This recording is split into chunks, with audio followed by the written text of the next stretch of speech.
um desafio, uma oferta, um assassinato. Robel ajoelhou-se diante do rei. Levante a cabeça, disse o rei, e diga o que pensa. Majestade, venho com uma petição para você, um pedido que, se for bem visto, encherá o coração do povo com lealdade para com seu rei. Robel disse olhando para cima em seu senhor. E esse pedido é? O rei perguntou. Embora você tenha concedido permissão para construir um templo, pedimos humildemente que essa permissão seja expandida para além da capital. Robel disse depois de respirar fundo, silenciosamente feliz por Remédios ter saído da sala. Isso não significava que ninguém mais estava chocado, os nobres e alguns dos sacerdotes que estavam presentes foram pegos entre duas respostas, alguns deles engoliram em seco. Estes eram homens e mulheres que tinham visto o poder do rei feiticeiro de perto, sua primeira e segunda batalha com Jaldabaoth, ou que a viu quando ele pessoalmente os libertou do cativeiro dos demi-humanos. Isso incluía nobres do norte e do sul, embora mais do primeiro do que do segundo. Havia alguns sacerdotes e até paladinos presentes também que compartilharam essa reação, mas ouviram apenas histórias que eles decidiram serem exageradas, e esses protestos foram feitos pelos nobres restantes. Dopel Caspond não pertencia a nenhum dos grupos, ele manteve seu rosto totalmente neutro, ele já sabia que Ainz era um deus, e em seu coração a única relutância que sentia em abrir templos para Ainz era que ele não acreditava que os humanos pudessem construir um bom o suficiente por conta própria, e ele não queria arriscar os planos do Supremo jogando mal sua mão. Diga-me, disse ele, você acredita que o rei feiticeiro seja um deus? Sim, Robel disse com firmeza. Se ele não é um deus, não consigo imaginar o que seja. Veja o que foi feito hoje. Através do poder do rei feiticeiro, aqueles que agiram em seu nome massacraram centenas de demi-humanos sem uma única perda de seus próprios, uma vila inteira preservada, nosso maior comerciante salvo de ser o jantar de algum monstro. Se um ser pudesse transformar humanos em uma força capaz disso, parece-me que só podemos chamar tal ser de Deus. Portanto, é apropriado que ele seja reverenciado como um, e a Justiça Negra solicita a permissão do rei para iniciar a adoração e os serviços adequados em sua homenagem. Embora sejamos sempre gratos a Vossa Majestade por nos permitir iniciar a construção de um templo aqui, é nosso desejo fervoroso que essa permissão seja expandida, pois certamente à medida que nossas fileiras crescem neste lugar. Blasfemador! Blasfemador! Blasfemador! Um padre gritou, tendo perdido completamente a cabeça com a sugestão de um sétimo deus. Robel olhou por cima do ombro para o homem, um cavalheiro de manto mais velho, que estava se debatendo enquanto lutava para se livrar das garras de um paladino muito mais jovem e forte que o estava restringindo. Não é blasfêmia reconhecer um deus, é blasfêmia negar um. Você é o velho blasfemador, não eu. Robel disse bruscamente, os murmúrios e tagarelices do tribunal continuaram, mero pano de fundo para o padre gritando que teve que ser arrastado para fora da sala para ser acalmado. Robel notou que o rei ainda estava em silêncio enquanto tudo isso acontecia. Onde você escolheria construí-lo? O rei perguntou. Majestade, entendo que algumas casas nobres foram exterminadas por Jaldabaoth, e isso deixa várias residências sem proprietários. Com sua permissão, gostaríamos de comprar uma dessas propriedades de você e construir um templo em seu lugar. Robel disse suavemente. Você espera que a coroa financie a construção? O rei perguntou. Não, senhor. Robel respondeu. Você espera que a reconstrução da capital seja interrompida para construir seu templo? O rei perguntou. Não, senhor. Robel respondeu. Você espera que os suprimentos destinados à reconstrução sejam divididos para fornecer o que você precisa para o seu templo? O rei perguntou. Não, senhor. Nós mesmos compraremos suprimentos ou usaremos materiais recuperados de áreas demolidas para a reconstrução completa. Robel respondeu. Então, as únicas questões que permanecem são se o rei feiticeiro é realmente um deus ou não, e se há ou não algum motivo para recusar este pedido. O rei declarou simplesmente: sim, senhor. Robel respondeu de acordo. Volte em uma semana, devo convocar o conselho e vamos debater o assunto. Por enquanto, você está dispensado. O rei disse, e Robel se levantou, curvou-se, recuou vários passos e saiu da sala do trono. Enquanto isso, Neia passou os últimos dias em relativa paz, curtindo o campo desde que suas missivas foram enviadas. O sol parecia mais forte e a grama mais verde, ela realmente não tinha percebido o quanto a ruína da capital a deprimia, apesar do progresso. Nenhum novo ataque surgiu em seu caminho. No entanto, considerando o que eles encontraram ao longo da rota quando atingiram o próximo ponto de parada pretendido, a falta de ataques foi repentina e horrivelmente explicada. Simplesmente não havia nada que valesse a pena atacar. A primeira aldeia incendiada que encontraram não tinha nada além de pilhas de ossos todos misturados e deixados empilhados como uma pirâmide no centro. Os esqueletos de homens, mulheres, crianças, cães, gatos, cavalos e gado foram todos jogados juntos com igual indiferença. Alguns dos ossos tinham carne podre ainda agarrada a eles, onde os demi-humanos ficaram desleixados durante seu banquete. As casas e outros edifícios foram queimados apenas para as estruturas esqueléticas, deixando toda a aldeia parecendo um cadáver muito grande, todo o lugar cheirava a morte e carne assada. Eles procuraram por sobreviventes entre os restos e não encontraram nenhum.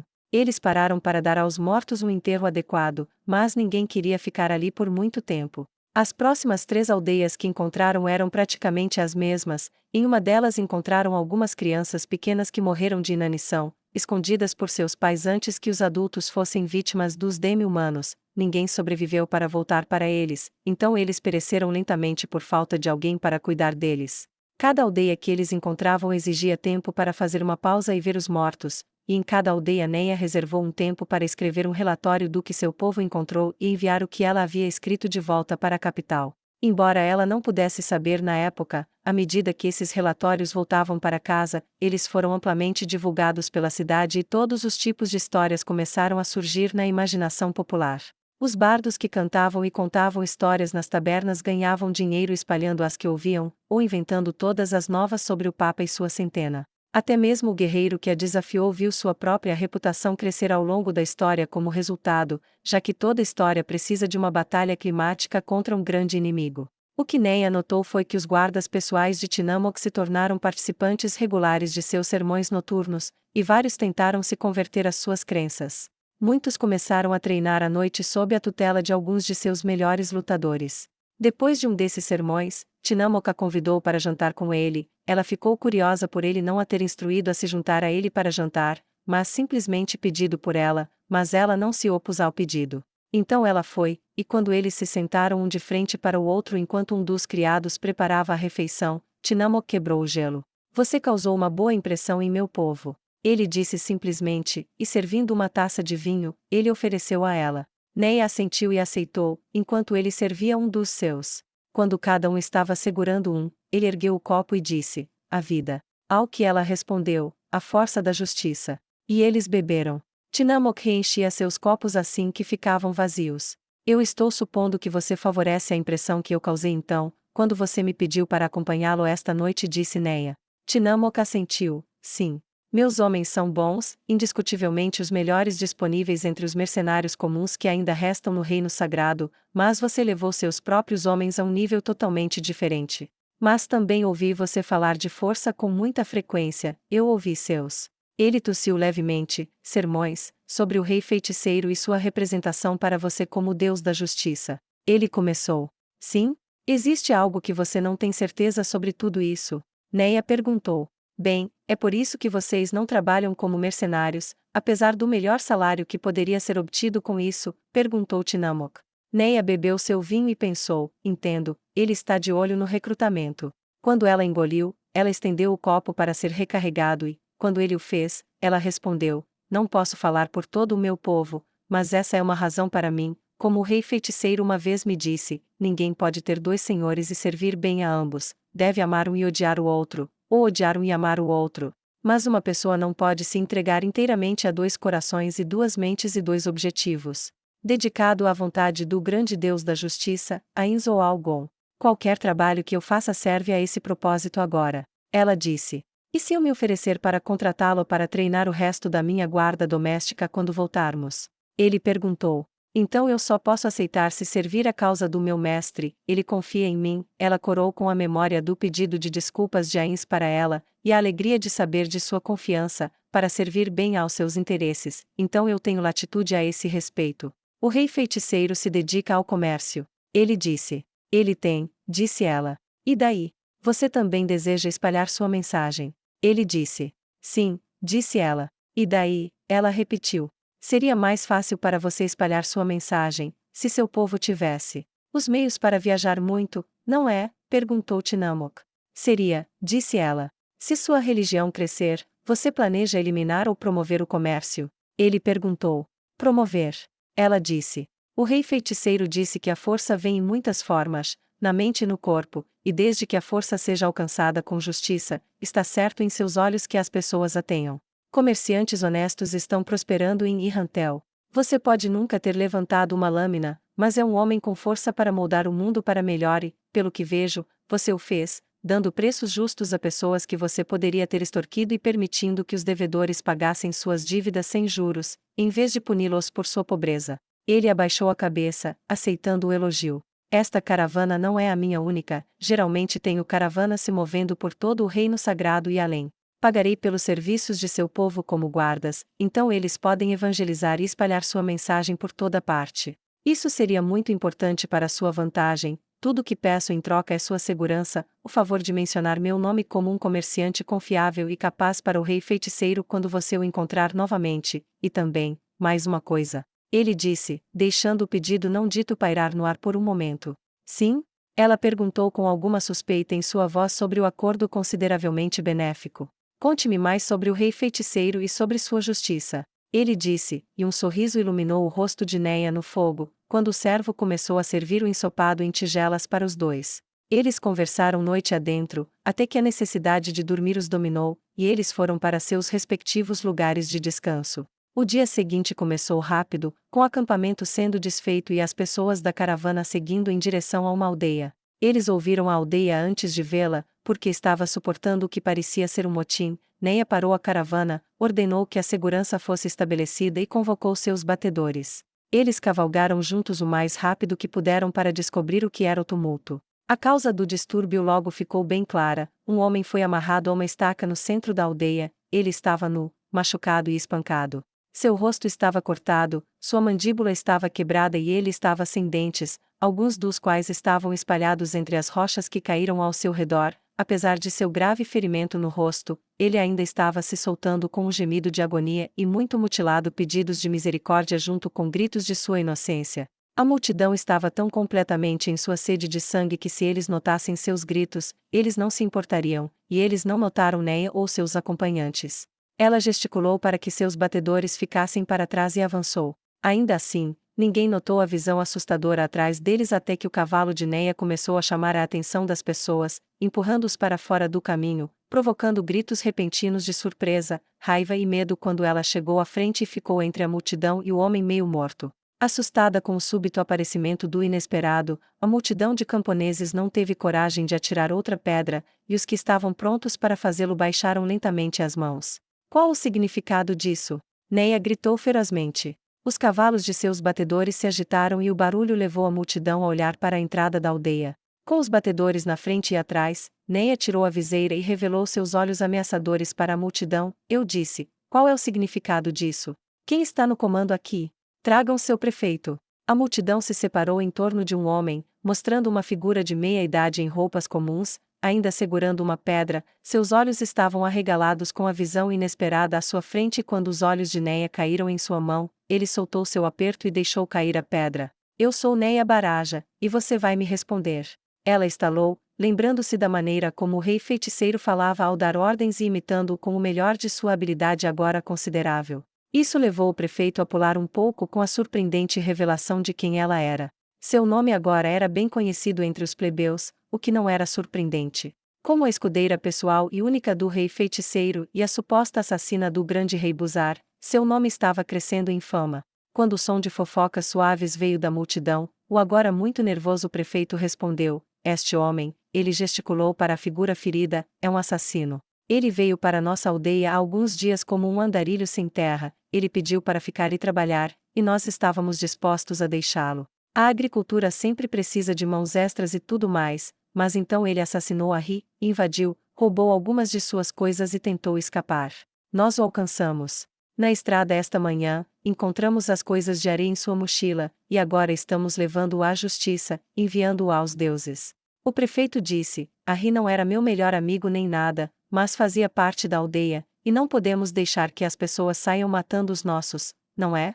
O que você espera que façamos? Não temos juízes, não temos guardas, mal temos padre. Neia assentiu, eu entendo. Ela desceu do cavalo e se aproximou do homem, ele estremeceu e tremeu e tentou se encolher para longe dela, chorando enquanto o fazia. ela se ajoelhou ao lado dele e agarrou seu cabelo e forçou sua cabeça para cima para olhar em seus olhos. Ela perscrutou o rosto dele com seu olhar penetrante, procurou malícia e crueldade, procurou o mal que vira em tantos outros, por mais que tentasse. Não conseguiu encontrar nada além do medo de mais dor, nem mesmo da raiva. Para aqueles que o machucaram, apenas um desejo de que isso acabasse. Ela se perguntou se eles o haviam quebrado tanto, que não havia mais nada de mal, apenas coisas lamentáveis, mas ela tinha suas dúvidas, então ela tirou uma poção roxa de sua bolsa e derramou sobre ele. Sua condição melhorou rapidamente, seus hematomas desapareceram, os cortes fecharam, sua mandíbula se restabeleceu e os dentes cresceram novamente. Ele realmente não parecia tão ruim assim.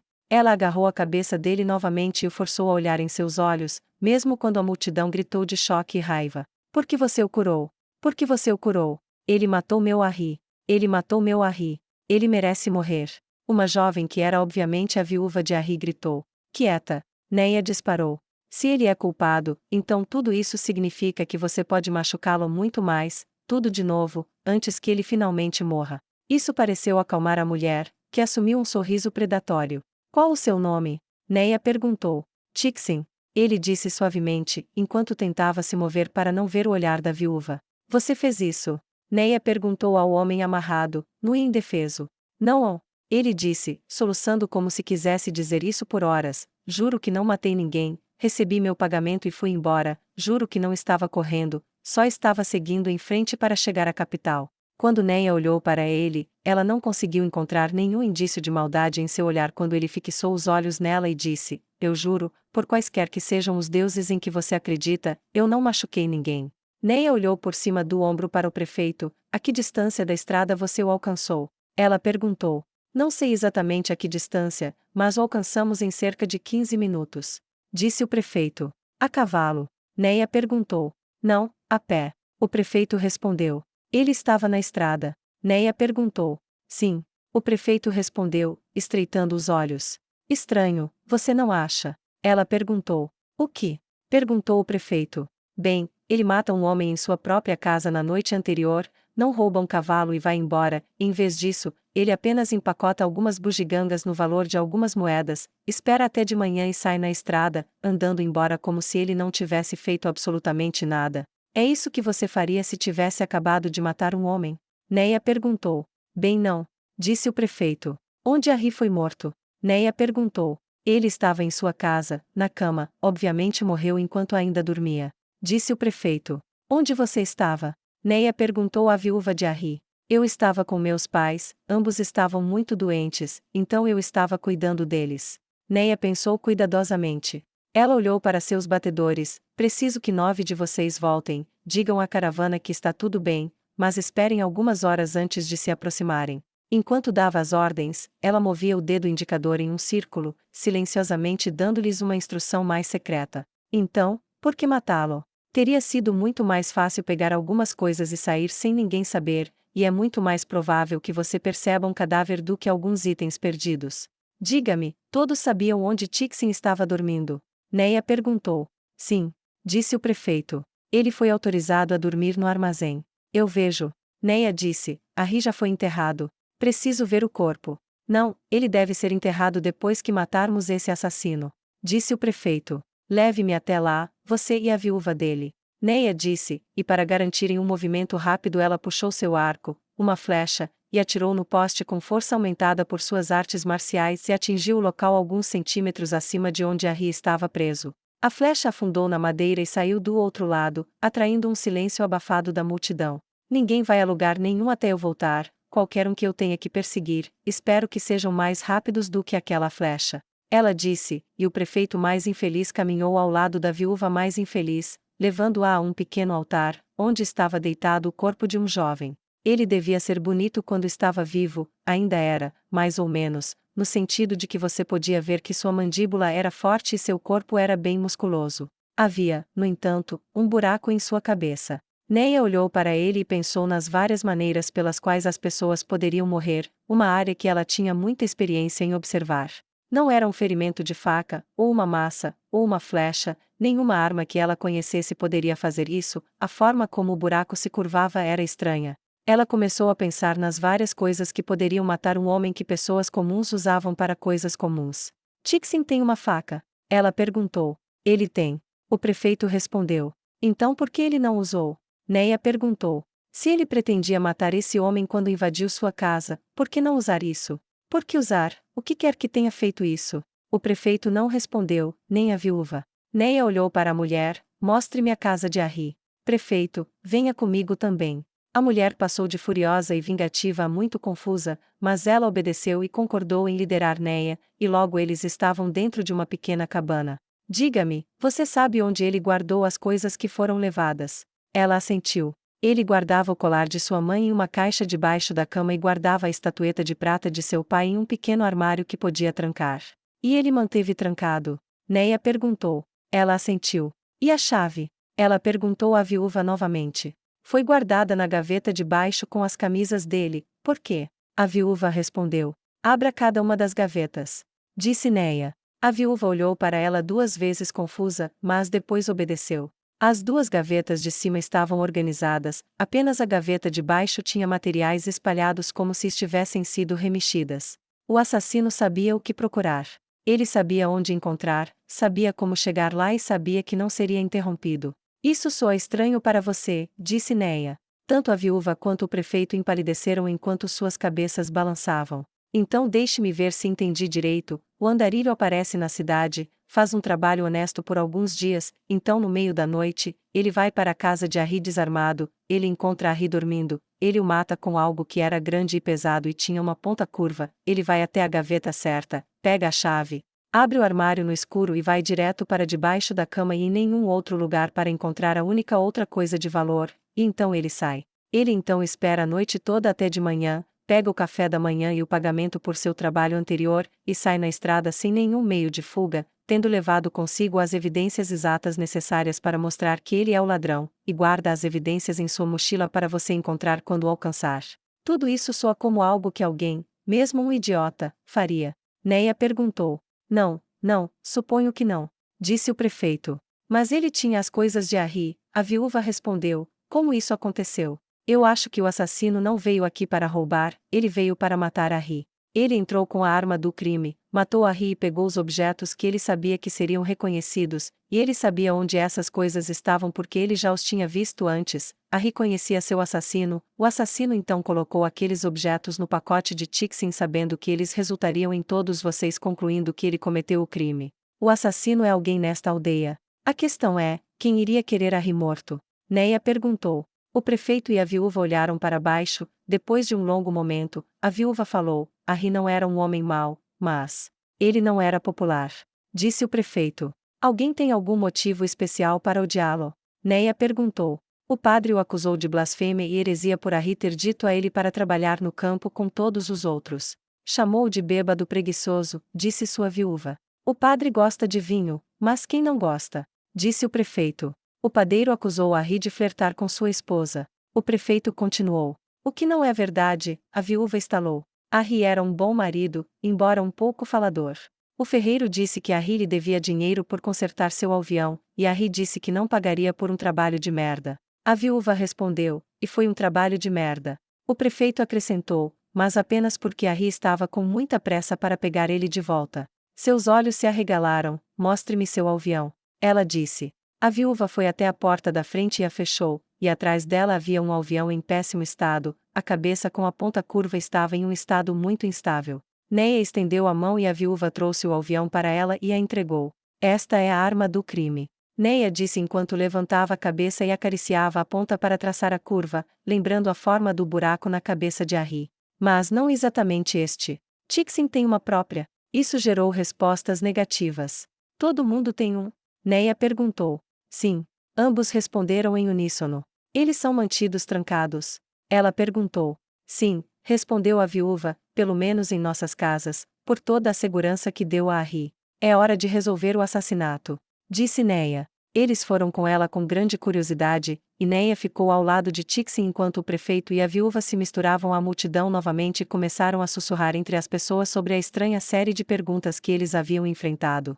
Tixin é inocente. Neia disse bruscamente. A multidão começou a ficar barulhenta, e Neia sacou sua espada, fazendo-a morrer quando eles viram o olhar inabalável se voltar para cada um deles. Este não foi um roubo que deu errado, o assassino sabia quem era Ahi, ele sabia onde Ahi guardava seus únicos objetos de valor, ele encontrou esses objetos de valor no escuro, ele trouxe uma arma do crime com ele atingiu Ahi enquanto ele estava dormindo e indefeso, e ele plantou aquelas pequenas bugigangas na mochila de Tixin, sabendo onde Tixin dormia e sabendo que ele seria culpado. Ahi não foi esfaqueado, ele foi espancado, e Tixin tinha uma faca, mas nenhuma outra ferramenta própria. Alguém viu a oportunidade de tirar sua vida quando sua esposa estava fora e não voltou para interrompê-lo, e quando havia um estranho por perto para assumir a culpa. Agora vamos descobrir quem é o assassino. A multidão começou a murmurar: tragam o padre, o ferreiro e o padeiro. Neia disse, e 3 vozes se levantaram em protesto: agora. Neia latiu em sua voz de comando e 3 homens foram rapidamente empurrados para a frente da multidão. Um deles é o assassino. Neia manteve sua voz autoritária e fora de questão, e sustentou os olhares da multidão, enquanto o prefeito dizia: obedeça-a. Isso foi o suficiente, e a multidão rapidamente prendeu os 3 protestantes. Neia examinou a multidão e apontou para um grupo de crianças. Vocês 3, corram para as casas do padre, do padeiro e do ferreiro, um de vocês para cada residência, e tragam os alviões de cada homem. Ela tirou 3 moedas de ouro. Há uma dessas para cada um de vocês, se voltarem aqui rapidamente. Isso os colocou em movimento e, em poucos minutos, cada um dos 3 havia retornado. Cada um dos enxadões estava livre de sangue. Ver? Um dos homens disse: eles não têm sangue, não pode ser ninguém aqui. Este é extraordinariamente limpo, você não acha? Neia disse, apontando para um dos alviões, meio conveniente que fosse limpo exatamente quando um foi usado em um assassinato na noite anterior. Neia perguntou. Ela estava certa, onde 2 dos alviões estavam incrustados com sujeira de quebrar o chão, um deles estava quase impecável. Bem, eu realmente não uso o meu. Disse um homem, obviamente o padre, meu rebanho geralmente é generoso e gentil o suficiente para me ajudar, e eles trazem suas próprias ferramentas, então. Verdade. Neia disse, isso pode explicar, mas isso nos dirá a verdade. Neia então foi e pegou cada picareta, uma por uma, e as colocou contra a parede de uma casa, sacerdote. Ela disse enquanto colocava o dele, ferreiro. Ela disse enquanto colocava o dele, padeiro. Ela disse enquanto colocava o dele. Enquanto eles estavam encostados na casa, a multidão de aldeões parecia muito confusa, mas Neia apenas parecia entediada quando ela virou as costas e observou, e a princípio nada aconteceu, e as pessoas se perguntaram se ela estava esperando as ferramentas para falar ou agir. Ou fazer algo, e então, algo aconteceu. Uma mosca apareceu. Primeiro uma, depois 2, depois 3, depois mais 5, todos zumbindo em torno de um alvião, o alvião do padre.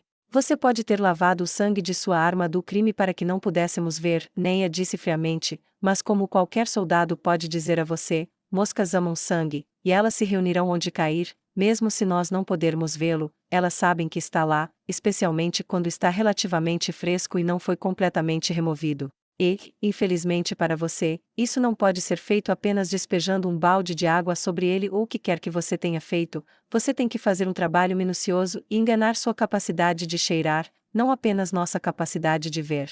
Liberte os outros, o padre é o culpado. Neia anunciou, e as vozes da turba se tornaram um coro, levando Neia a desembainhar sua espada e cortar o poste onde o pobre Tixin ainda estava agachado, cortando o poste ao meio. A madeira caiu no chão com um baque, que novamente acalmou a multidão. O que eu quero saber é por quê. Neia disse quando o padeiro e o ferreiro foram soltos. O padre começou a uivar indignado. Como você se atreve a me questionar? Como você se atreve? Ele merecia morrer. Ele era um blasfemador. Ele era um herege. Ele foi amaldiçoado pelos próprios deuses e mereceu seu fim por ousar desafiar o servo dos deuses. Quem é você para me questionar? Ele gritou. Neia foi rápida com sua resposta. Eu sou a serva do Deus da Justiça, o único Deus verdadeiro ainda neste mundo, Ainzoalgon, e sua justiça me dá o direito de corrigir a injustiça. A voz de Neia tornou-se um trovão sobre os gritos contínuos do padre. Eu tinha todo o direito de matá-lo. Era meu direito. Era meu direito. Era meu. O padre gritou, e então o punho de Neia Baraja quebrou sua mandíbula. Machucado por machucado, gentileza por gentileza. Ela disse e se virou para os aldeões. Você pode matar o padre agora. Vou tomar a custódia de Tixin, mas vou esperar, disse ela bruscamente, que você faça a devida restituição a ele a tempo, considerando tudo o que você o fez passar. Os aldeões tiveram a gentileza de parecer profundamente envergonhados de si mesmos e do que já haviam feito, e quase terminaram de fazer. Neia puxou seu arco, então acertou e disparou uma flecha para o ar, fazendo com que seus batedores voltassem. Obrigado a todos, não havia necessidade de vocês circularem pela aldeia, o assassino não conseguiu escapar e a multidão não se tornou um problema. Neia disse ao grupo de homens montados. Ela fez sinal para que Tixin subisse em um dos cavalos de seus batedores, ao montar novamente em seu próprio cavalo, disse, voltarei em breve, junto comigo estará uma caravana mercante, perto da aldeia para fazer o nosso comércio, tentem tirar o corpo dessa coisa daqui antes de chegarmos. Neia disse, enquanto ela circulou ao redor do poste onde alguém estava amarrando o padre, ela cuspiu no rosto do padre de cima de seu cavalo e foi embora. Obrigada. A viúva gritou atrás dela, obrigada. Obrigada. Meu Harry pode descansar tranquilo em seu túmulo agora. Obrigada. Neia acenou atrás dela, certa de que pelo menos seu bando teria alguns bons amigos na aldeia quando eles chegassem, e silenciosamente agradecendo a Ains pelo aprendizado que ela ganhou no treinamento que teve na biblioteca de Ashurbanipal.